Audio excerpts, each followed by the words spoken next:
Hello, my name is Moishe Steigman, the Mindful Rabbi.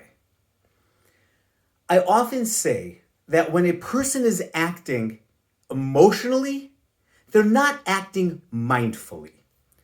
This, in many ways, is the goal of advertising and marketing. The goal of advertisers and marketers is to put you in an emotional state.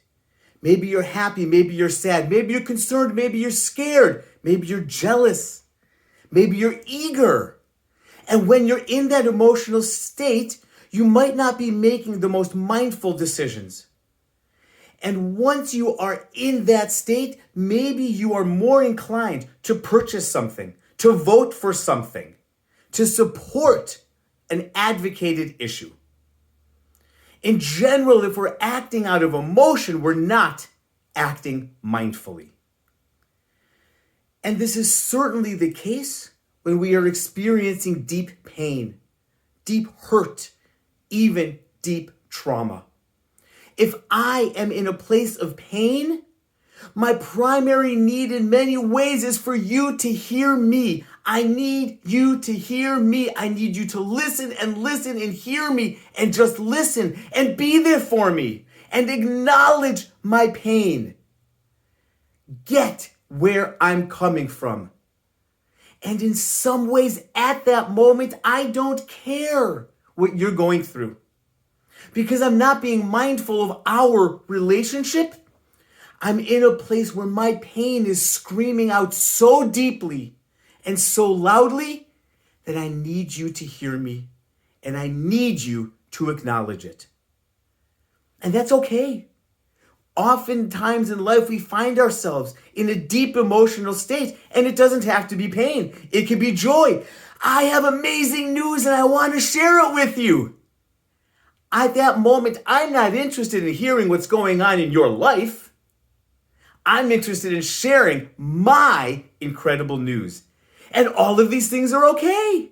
That's why we have family, we have friends, colleagues, therapists, people with whom from time to time we can call up, we can go to in person, we can talk with, we can be with, and we can say, I need you to be here for me. Usually that's the case when we are in an emotional place where I need to be heard, I need to be seen, I need to be validated. In some ways, I simply need to be right. My priority is not our relationship. My priority right now in the moment is me sharing with you and you being there for me. Again, that's okay. That's not bad. That's not wrong. It's necessary for us as human beings sometimes to reach out to people and to have them there for us. And in those moments, though, our primary goal is not relationship, it is being right.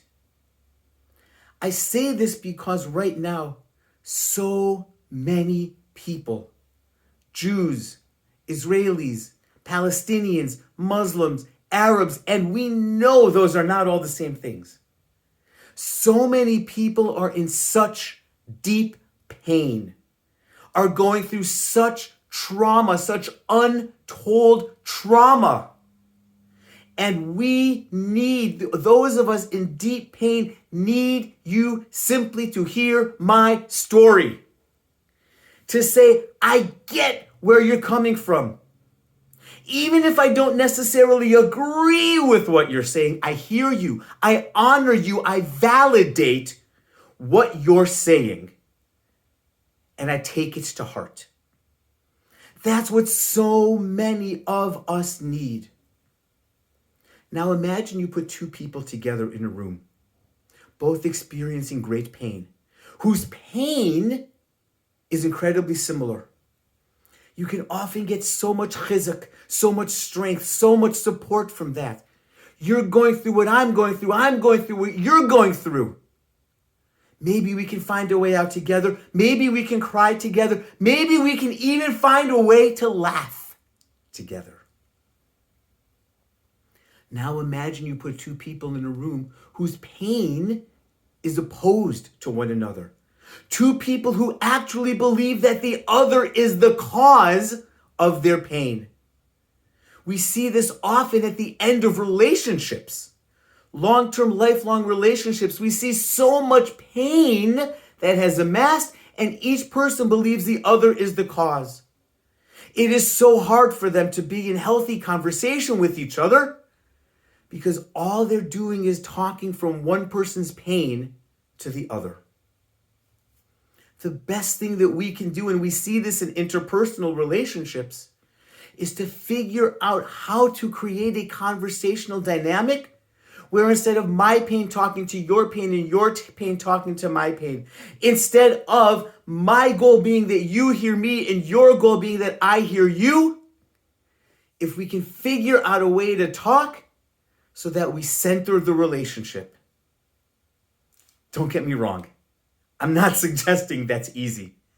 Nor am I suggesting that 100% of people, 100% of time, 100% need to be focused on a relationship more than on being right and being heard.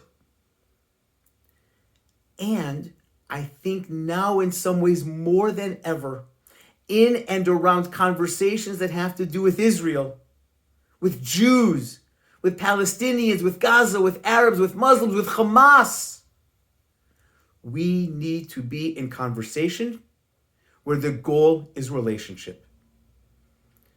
I can approach someone with whom I disagree with the explicit goal of being right and of being heard. And you can approach me if you think I entirely disagree with you with the goal of being right and being heard, and I'm willing to bet a lot of money we're not going to come out of that interaction feeling closer and connected. We're far more likely to come out of that interaction feeling unheard, feeling distrust, feeling antipathy, feeling resentment, feeling anger. We're not all in a place right now where we can be in relationship. And that's okay. We're all in some ways or another still suffering from pain and from trauma. And we all need healing. And for some of us right now, that path of healing means being heard and being seen and being acknowledged, being right. And that's okay. I believe right now what so many of us need and want is to be in conversation with someone else whose primary goal is relationship. I care less about whether or not you and I agree. I care less about standing on a platform and shouting and making sure you're strapped onto a chair so that you can hear me. I care more about connecting with you, seeing in you humanity, even if I don't understand or appreciate cognitively your position. Trying to gain understanding of why you believe what you believe and think what you think and feel what you feel.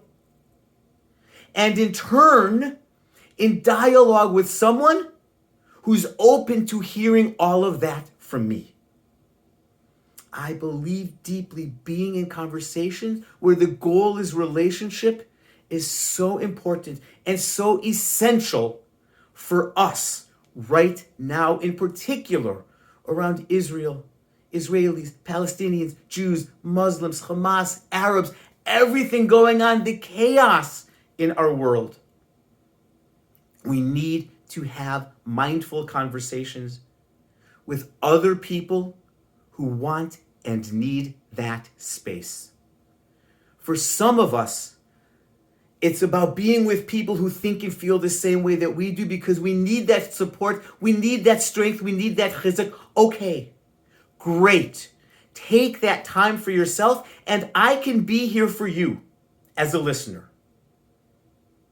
For those of us who are prioritizing and want those relationships, I am going to be hosting a series of conversations in person, online, small groups, larger, where the primary goal is for us to be able to hold space for the other person, for their viewpoints, for what they have to say, and where we can share where we are in a way that honors the fact that our listeners may or may not hold that same narrative.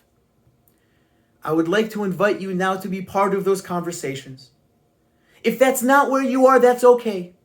We can still celebrate together. If you're watching this on Tuesday, December 12th, which is when I'm recording this, if you're in the Milwaukee area, I have my in-person Hanukkah celebration tonight at Sprecher Brewing Company. Tomorrow evening, Wednesday evening, I'm having an online Hanukkah celebration. We can still celebrate together, even if we're in different conversational places. For those of you, however, who are craving and or wanting conversations where we prioritize relationship and understanding and humanity of the other more than being right and heard, please let me know. Those conversations are going to start soon. And by soon, I realistically mean 2024. Those conversations are going to start soon in person, in small groups, online, in large groups. If you'd like to be a part, I would love to hear from you. In all cases, I certainly hope that every single one of us is able to find a little bit of strength and healing in our relationships on this sixth Hanukkah night, beginning tonight and over the next couple of days of Hanukkah, and whatever holidays and faith practices you celebrate. I hope we're each able to find the strength, comfort, love, and support that we want and need in the relationships that we already have. Thank you.